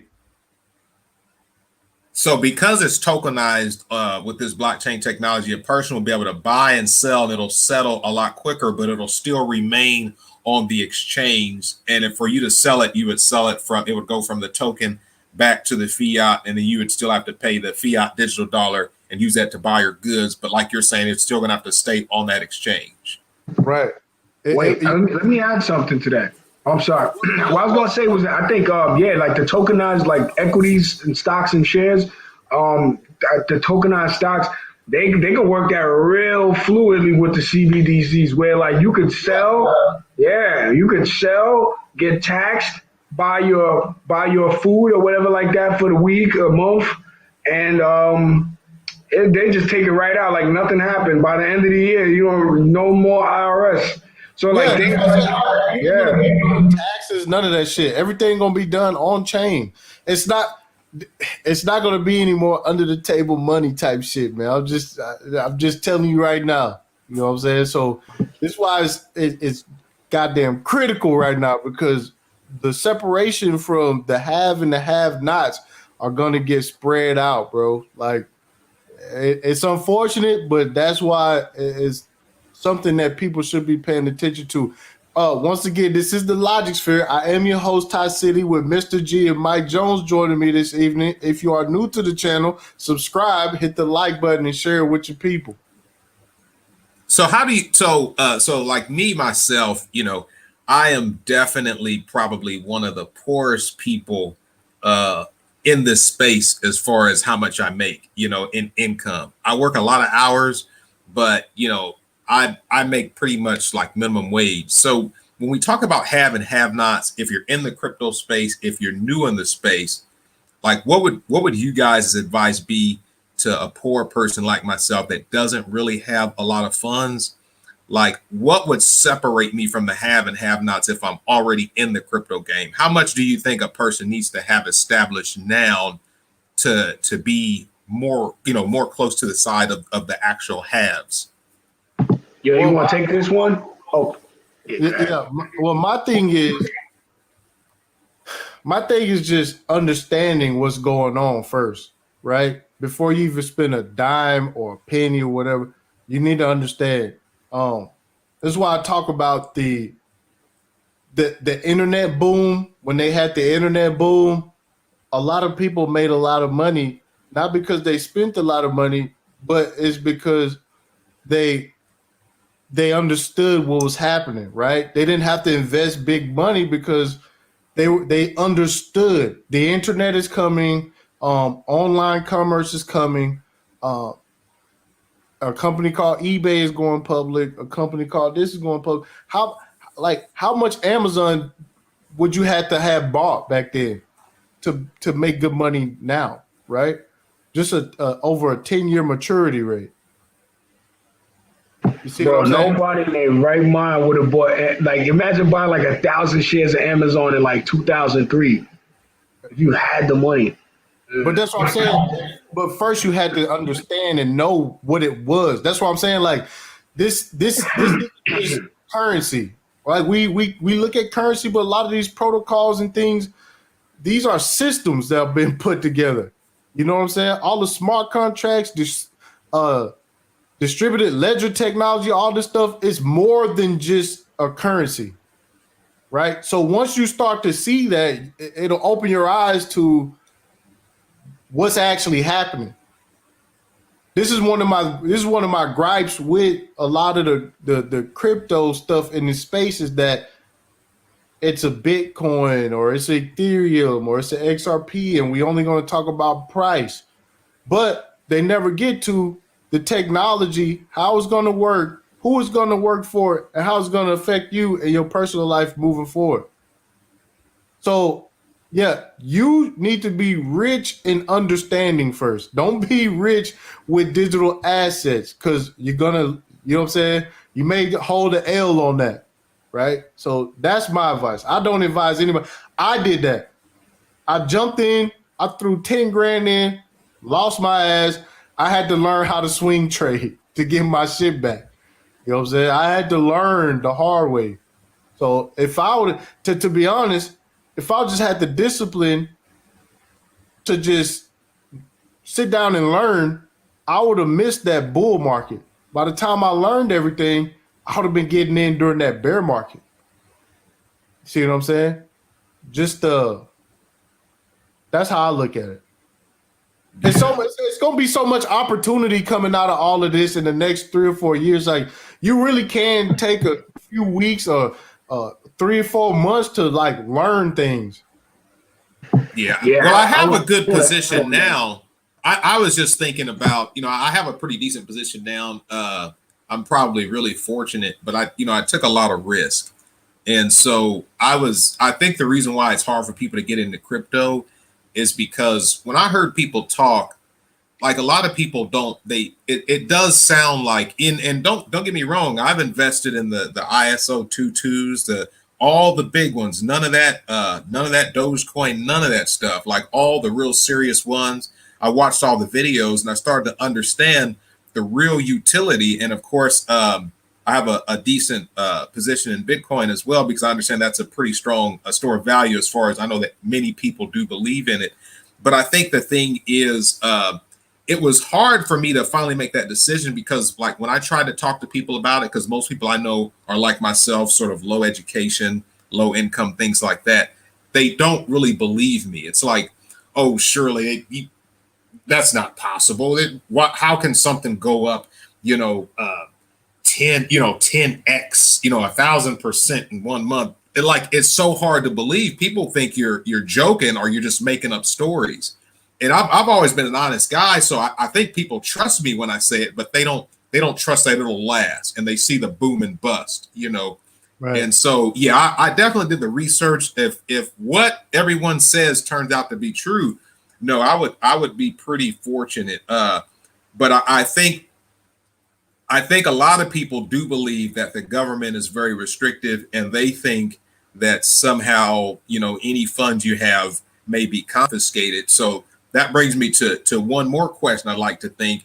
If we're very fortunate, like let's say you do hold XRP, what do you think are the chances of things like that getting confiscated? I know Brad Kimes talks about you may have to be an accredited investor, and I understand accredited investors need to make like 200,000. I'm lucky to make 50,000 in 1 year. Well, what Brad Kimes talking about is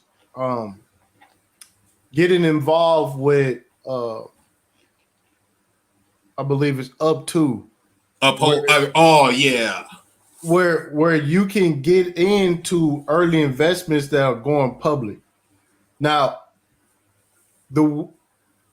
he hasn't really spoke on it too much, but there are ways that you could get to be an early investor without having the money, so to speak, to meet the qualifications. You could take a test on. I may do a live stream on that, because I'm interested in that too, where you could actually invest in these companies before they go public.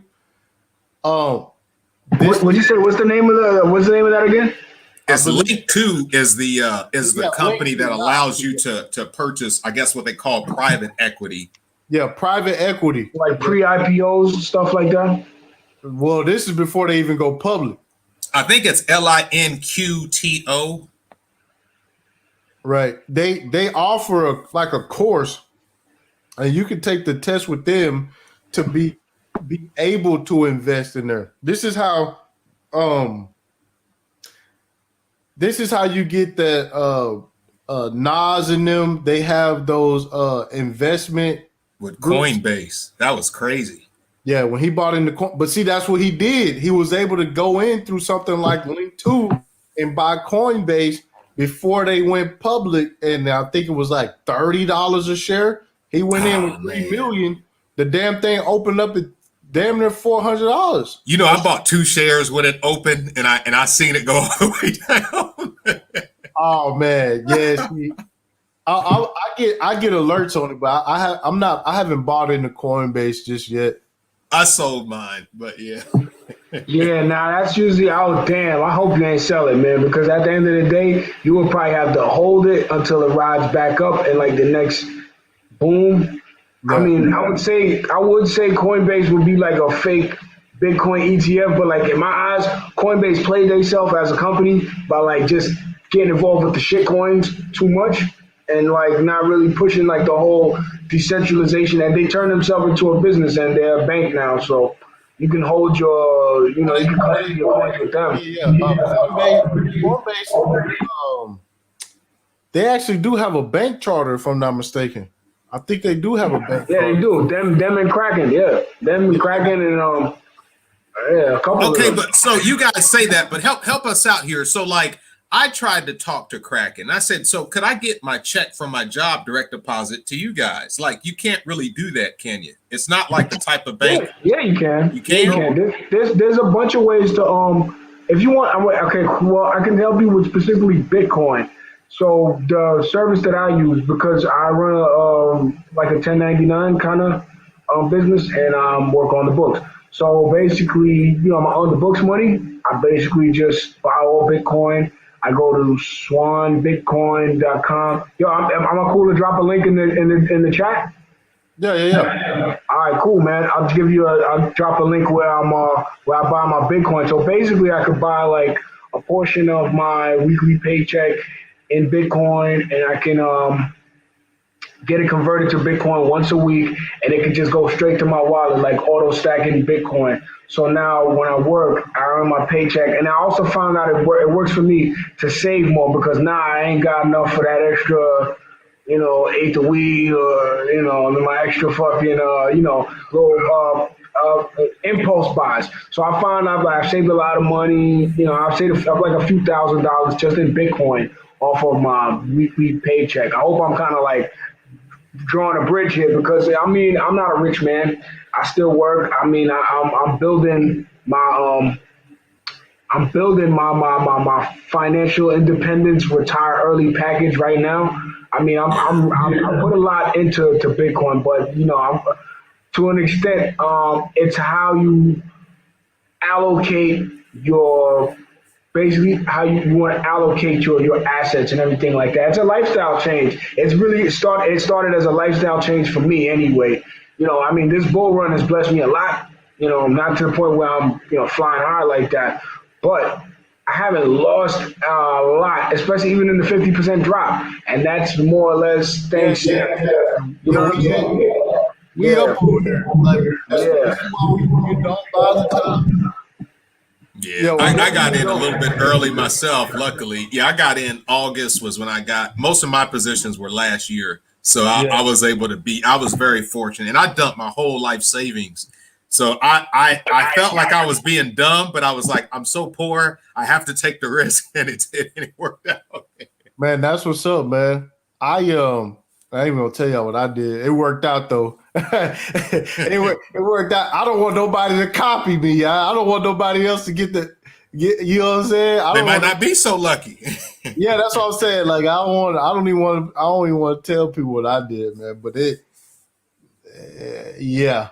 You know, I was able to diversify. Now I'm waiting for a whole new group of assets to go up. You know. So what I was finna say, man. Then I'm gonna wrap this up. You were talking about private equity with Link2 Link2. Yeah, usually to become an accredited investor, you have to earn so much, have so much in the bank, and all the rest of this. But with Link Two, they make it to where you just take a test. If you pass it, you become accredited, and you can get in on on these early projects before they go.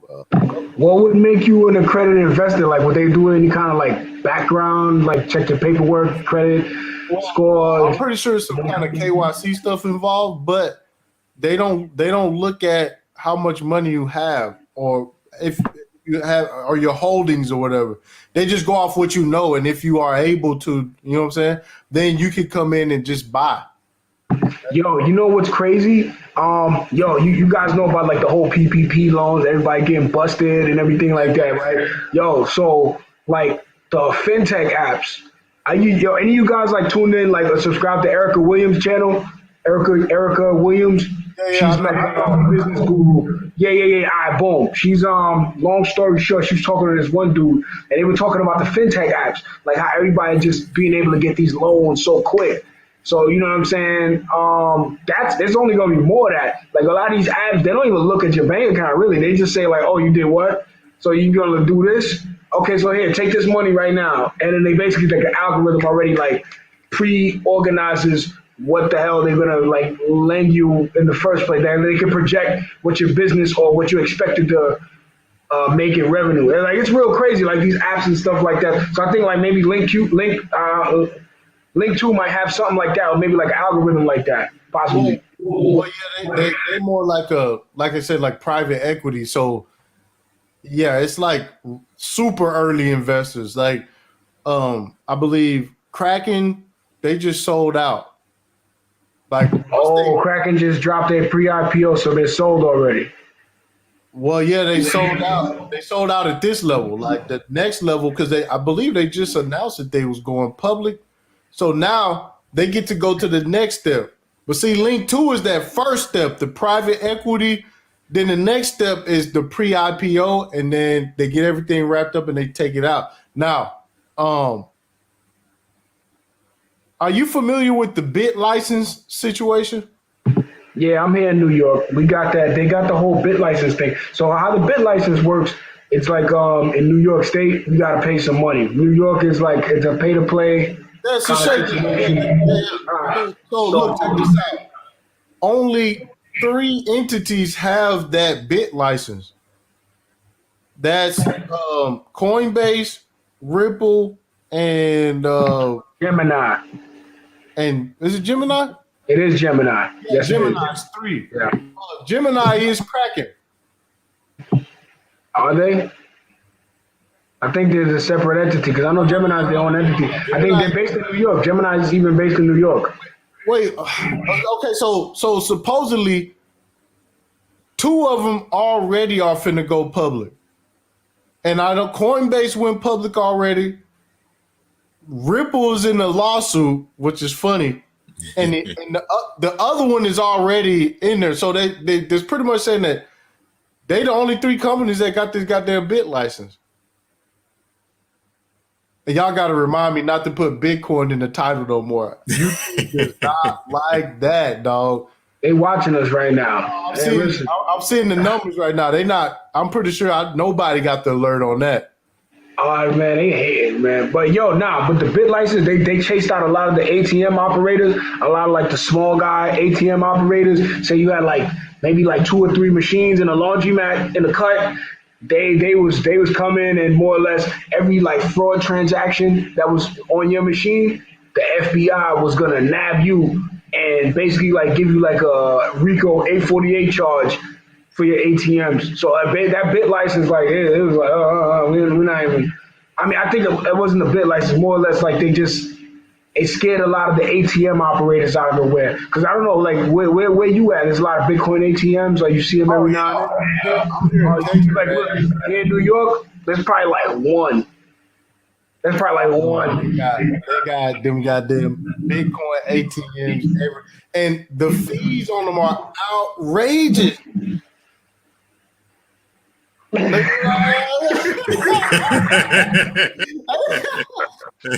don't care. They're gonna use that machine. I be seeing people buy, and in my head, I'm like, what do these people need Bitcoin for? Oh Like, man, all kind of stuff. That's what I'm saying. I'm saying like out of nowhere, these people need Bitcoin. Yeah, I seen an old lady going crazy at an ATM. I never used it. Do they? Okay, so is it a paper wallet that they print out to you or something? Okay, it works two ways. You can get the paper wallet, or you could just like flash your phone on the screen with your own wallet. Oh, and then you just put it into your atomic wallet or whatever. Yep. And basically that's how it works. So the 10% fee is like, okay, so if you're an operator, yeah, it's 10%, bro. Take it or leave it. All right. So I believe the operator gets to make 10% on a sale, every sale. So basically whatever money they get cash, they'll probably go the next day to the bank or institution, buy that equal portion of Bitcoin and like refund, like they'll like restore the wallet, the ATM on the wallet on the ATM. Anyway, I'm not gonna get into how these things work and everything like that, but it's just like these businesses. It's a business, so it's like lending. You get to charge 10% on collateral or like a collectible asset. That's pretty much how it is. Now, I'm pretty sure they have ones that have less like fees, but I think 10% is like the minimum. Yeah.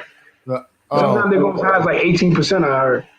Hey, Sean, can you put? I'm gonna look that up later. SPACs is a good way to pre-IPO. Yeah, I'm gonna start. Yeah, I never even looked into that. Those SPACs, I never really looked into what those are. I never even heard of that. So I know what they are. They're called special purpose acquisition companies. They're like this new thing where like it's basically like a small company that buys a bigger company, and then they just like, yeah, we own this now. So they become like a holding company of an even larger company, and they get to like sell it. Or like that small company that's holding the larger company has shares, and they get to like just sell those shares. It's completely funny money, but I heard that's a very interesting look. I don't know, Sean, are we right or not? I'm gonna have to look into that. Nah, that shit is dope, man. I heard about that. It's like some shell company times two. Okay, yeah, I'm gonna check that. Hey, I'm gonna wrap this up, man. Y'all know I like to do my streams 2 hours, man. Mr. G, thank you for coming through, man. You already know we only had one Bitcoin defender tonight. I'm highly upset. Y'all had a lot to say yesterday. I was in my feelings yesterday. I was coming to these conclusions based on how I feel. Y'all made up a lot of stuff. So, hey, Mike, I appreciate you coming up here as well. Thank you. You too. But listen, y'all know me. We with the government over here. I'm sorry. I hate to tell y'all boys that, man. I'm with the folks, man. Listen, I'm with them people. It's nothing. Hey, I'm with them people, man. Undefeated, 250 plus years in a row. Man, I'm rolling with the winners, man. Listen, this ain't for me to be an underdog. I know we love an underdog story, but listen. Well, I'll tell you what, man. It's real early in the game. I'll tell you that. Because look at all the new people that came in just this cycle right here. And a lot of people stayed. A lot of people got burnt. So we're gonna just see. So it's definitely, look, I'm not doubting anything that you're saying as far as on that side of things. It's definitely like anybody's ball from here, because it's at this point it's just like it's a confidence game. Wherever they could just like establish their confidence in whatever like rules and regulations they put up, people are gonna follow that shit. So I mean that's why I voted sheep. Yeah, that's for sure. But again, man, I appreciate y'all for coming. If y'all peace, man, peace out, man. Good, man. If y'all new to the channel, hit that subscribe button, hit the like button, and hit the share button. Good show. Also, yeah, and you should already hit the like button already, man. Y'all need to hit the like button. I'm finna go run these YouTube streams. I'm finna go see if what happened to common sense? What's his name? I forgot his name, man. That's Eli, man. That's the homie, bro. Yo, I love trolling. That's the homie. He the homie, man. But hates my comments. He be reading through the comments. I know he hates seeing my name. He hates it. He fuck with me because he read all the comments under mine, bro. Nah, you know what it is? He got a good thing going on over there. Cause look, I'm a member of the Slack group and everything like that. He got a good thing going on over there. He's like an Ethereum guy. He's like, you know, he's big on Ethereum. Yeah, he's gone, bro. He's gone. So it's like, yo, basically, look, and yo, this is like the trifecta. Cause he's big on the ETH. You're big on the new like DLT technologies, the permission blockchains, and you know me, I'm ready to build a log cabin somewhere in the backwoods, whatever. But what I'm saying is that we gotta get him on a live stream, but he's too like he ain't gonna want to do it. He don't want that smoke. Because yo, I'm gonna share this in the group tomorrow. I'm gonna share this video tomorrow. Yo,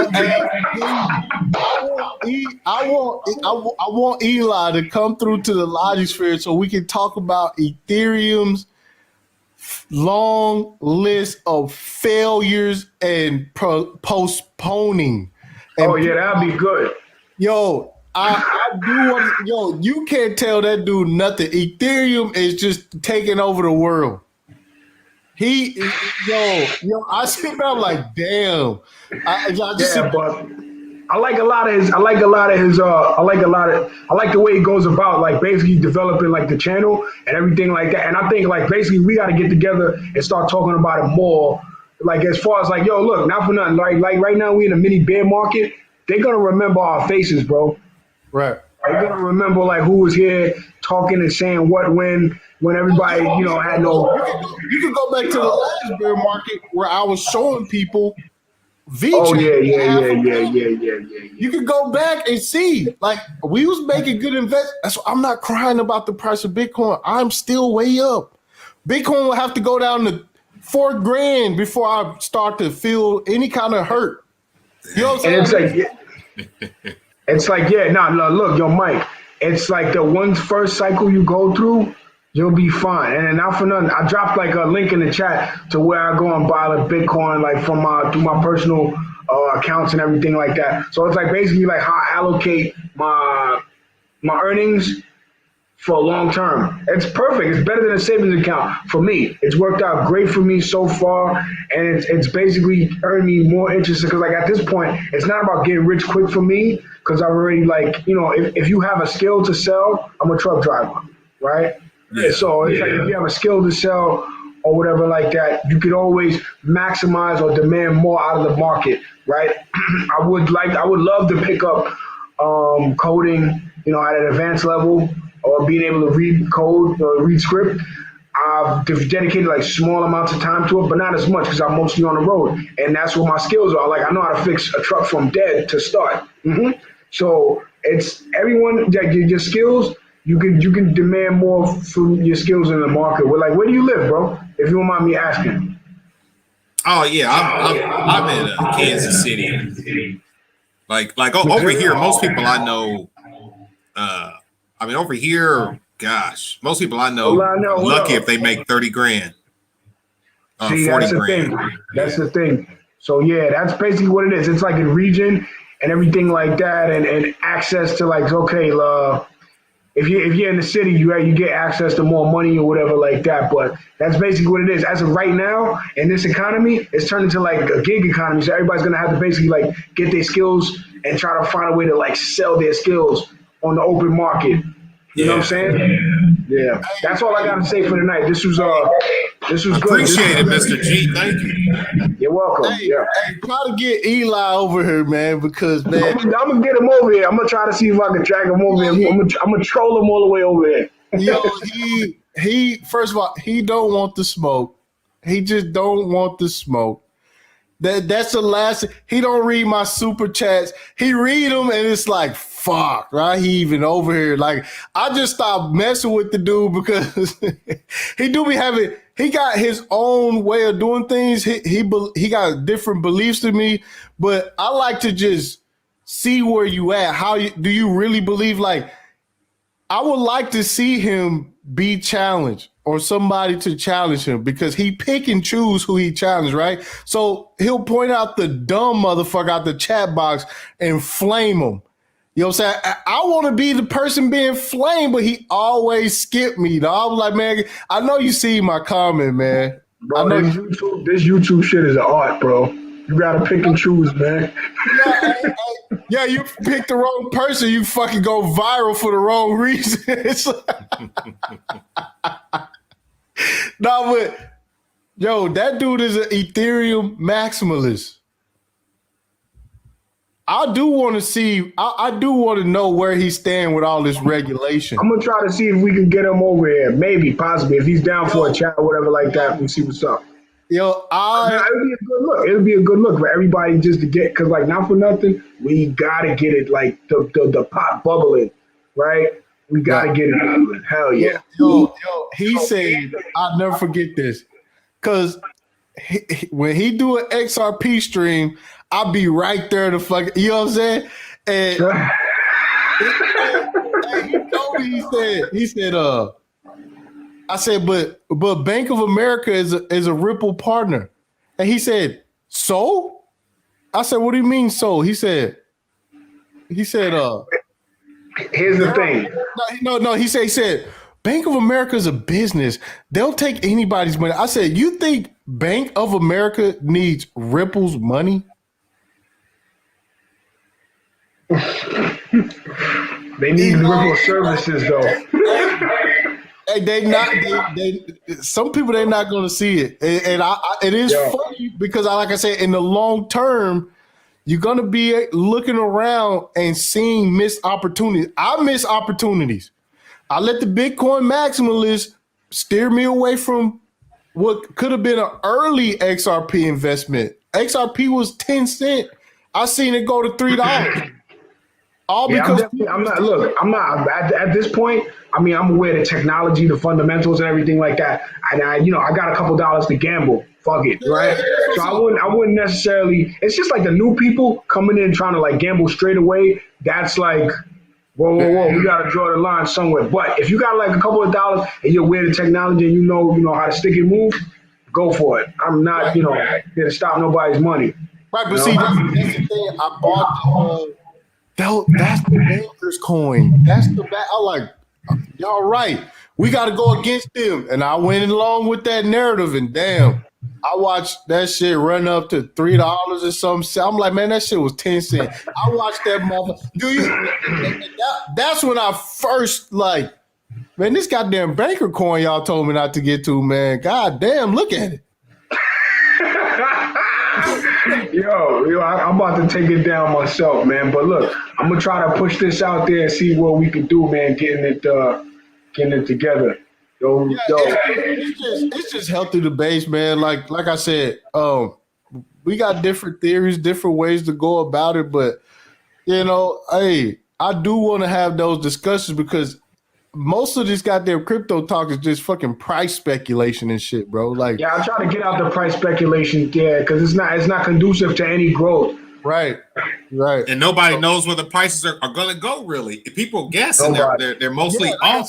Yep. Nobody knows the price of Bitcoin. If they tell you, they're an idiot. If they tell you this is $1 million asset or whatever, nobody knows yet. They don't know yet because Bitcoin. There's no price discovery in Bitcoin yet. That's a fact.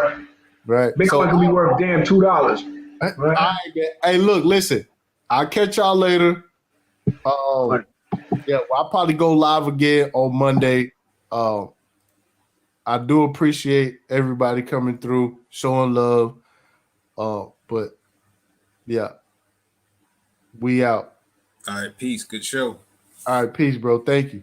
You welcome.